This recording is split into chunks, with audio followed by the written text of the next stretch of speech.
आज हर कोई अपने संप्रदाय को बड़ा कहते, क्यों?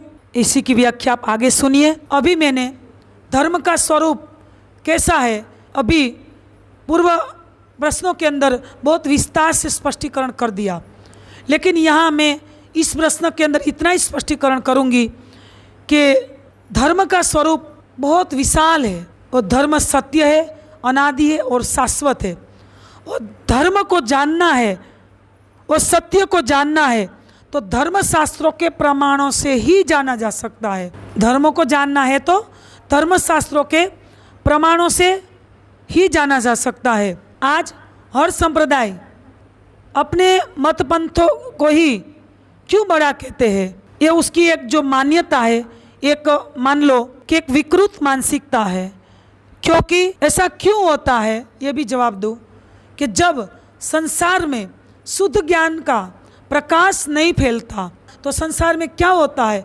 अज्ञानता का अंधकार पूरा फैल जाता है और सत्य ज्ञान न होने के कारण एक परमात्मा के नाम पर आज अनेक काल्पनिक देवी देवता भगवान अवतार ऐसी कई पूजा पद्धतियाँ शुरू हो जाती है, उसी का प्रचलन शुरू हो जाता है।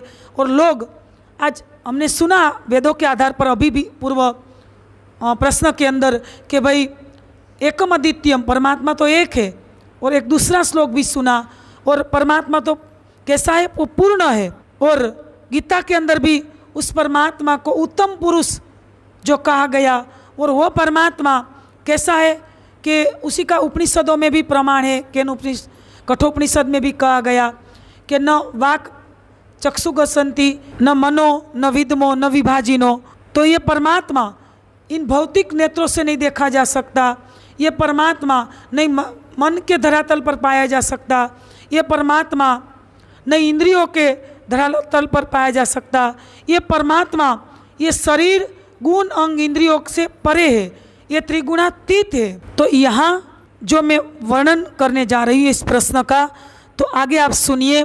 तो ये परमात्मा आज तो संसार कई जड़ मूर्तियों की पूजा, गोबर की पूजा, वृक्ष की पूजा, ऐसे जल की पूजा और कई फोटो की पूजा, कई खड़ाव की पूजा। देखो परमात्मा इन स्थूल पदार्थों के अंदर नहीं है। परमात्मा का गुण तो सत्य चेतन और आनंद का है, वो सच्चिदानंद है। तो ये जो आज संसार एक अज्ञानता की अंधकार की ओर जो चल रहा है, उसी में क्या कहे कि ब्रह्म सत्य जगत मिथ्या, ऐसा उद्घोष करने वाले हमारे धर्मशास्त्र। और आज ये भारत के अंदर एक हमारी पौराणिक हिंदू एक परमात्मा के नाम पर जो अनेकों काल्पनिक देवी देवताओं की पूजा करे, क्योंकि क्यों? उसी ने एक सत्य को, एक परमात्मा को न जाना। क्योंकि क्यों नहीं जाना? वो सत्कर्म तो कर रहे थे, जैसे दान करना, यज्ञ करना, कोई ऐसे व्रत नियमों का पालन करना, तो ये सब सत्कर्म है। लेकिन ये सब तो सरल रूप में भी हो जाता है। तो आज संसार एक चिट्ठी और ऊँट कतार की तरह जैसा एक सरल तरीके से होता है, ऐसे एक पद्धतियाँ चला दी। लेकिन देखो एक सत्कर्म और भी है, स्वाध्याय करना, मनन करना, चिंतन करना, अच्छे अच्छे सत्य धर्म ग्रंथों का पठन करना, और उसी के अंदर हमारी इंद्रियों का जो तप है, और उसी के आगे मैं और बताऊँ तो ध्यान चितवनी करना, जिसके द्वारा इन परमात्मा को पाया जा सकता है। तो आज संसार इन सब चीज़ों में तो पुरुषार्थ है, स्वाध्याय मनन चिंतन धर्म ग्रंथों का वांचन ध्यान चितवनी, तो आज संसार ये नहीं करेगा। लेकिन एक शिव के मंदिर के ऊपर, एक शिव के मंदिर के अंदर शिव जी के ऊपर दूध लगाएगा, चढ़ाएगा, और कोई फूल चढ़ाएगा, और कोई परिक्रमा भी कर लेगा, कोई पैदल यात्रा भी कर लेगा।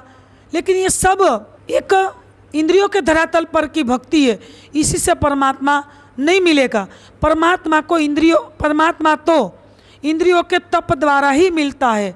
जैसे मैंने अभी बताया, कैसे कि जो सत्य ज्ञान ब्रह्म ज्ञान रूते जानाति न मुक्ति, ये जो अमृत है ब्रह्म ज्ञान रूपी जो अमृत है, उसी के द्वारा ही परमात्मा की प्राप्ति की जाती है। तो आज संसार के अंदर ये सत्य ज्ञान न फैलाने के कारण ये अंध परंपराएं, अंध लिंक चल पड़ती है।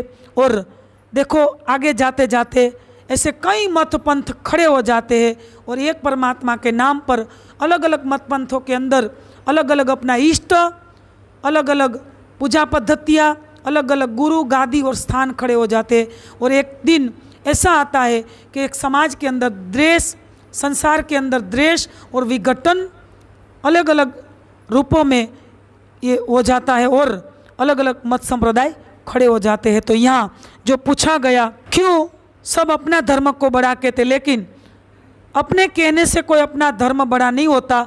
उसी के लिए मैंने अभी बोला कि उसी के लिए धर्मशास्त्रों का प्रमाण, जिसके अंदर 5 शब्दों के प्रमाण से परमात्मा को जो जाना जा सकता है, उसी का जो आधार लिया गया है। और दूसरा ये चीज़ कि आज लोग ये नहीं जानेंगे, लेकिन अपनी सांसारिक इच्छाएं, तृष्णाएं, मन्नत पूरी करने के लिए कोई लोभ के वशीभूत हो जाते हैं, कोई लालच के वशीभूत हो जाते हैं, कोई स्वार्थ के वशीभूत हो जाते हैं। और दूसरे मत पंथों के अंदर वो लोग प्रलोभन, लालच देते हैं तो उसी के अंदर वो फंस जाते हैं।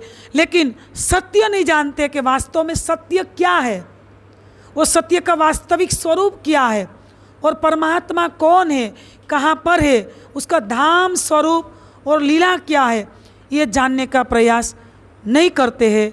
तो क्या होता है, अंतिम ये जानने का प्रयत्न नहीं करता है और अपनी आत्मा का सौदा, सत्य को जाने बिना कोई भी, मान लो कि एक चबूतरा आया, कोई पेड़ आया या कोई मंदिर आया तो बस सीधा ही मत्था टेक दिया।